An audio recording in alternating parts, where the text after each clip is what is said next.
Well, Qualcomm is reportedly exploring the possibility of acquiring portions of Intel's design business. It's according to a report from Reuters. For more on how this could affect the chip industry, let's welcome in Yahoo Finance tech editor Dan Howley.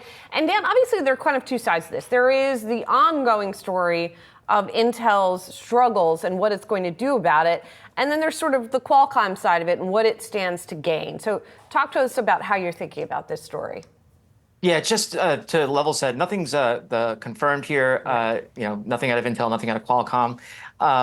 But it would be a wild story, right? The PC side of things is still Intel's biggest moneymaker, and so if it ended up selling it off, it would be a completely, out of the blue almost move on their part. At the same time, they're struggling to kind of right the ship, right? They've been turning it around. Pat Gelsinger has this massive plan. They rolling out 5 nodes, I believe in 4 years, is what they were doing.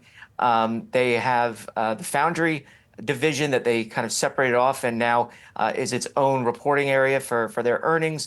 They're still their own biggest customer, though. Microsoft is reportedly going to be working with them on a specialized chip based on Intel's 18A platform. And frankly, they're still far away from NVIDIA as far as catching up on the AI side of things, though they do offer CPUs, and people do use their CPUs for data centers.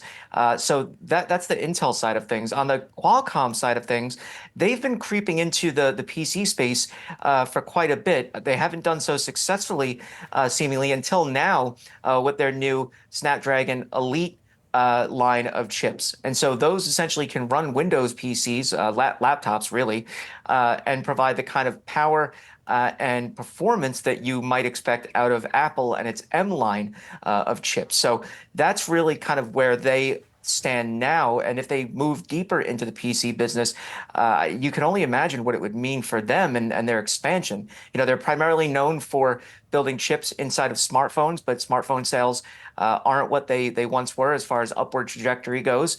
And so that would be a huge move for them. A few other kind of caveats here. Intel did just announce a new chip, their second generation Core Ultra line of chips that they say beats out Qualcomm's new PC chip. And so they're basically saying, okay, we have to put out a chip that puts performance and power on the same playing field. And they claim to have done that now. So it kind of leaves you to wonder, well, will they continue to then move forward with the PC side if they have this chip that supposedly is a wonder chip and puts them back on a par with the likes of Apple and Qualcomm and AMD? Or do they just jettison this massive part of their business? So again, this is still a report. There's nothing from Intel or Qualcomm to indicate that they're moving forward in any way with this kind of deal. But as you said, Julie, this would be a wild shakeup in the chip industry. It would indeed. I mean, and already it's been a wild shakeup for Intel. I was just looking here. Intel's shares trading at their lowest since November of 2010, Dan. So obviously investors think it needs to do something. So really appreciate it. Thank you.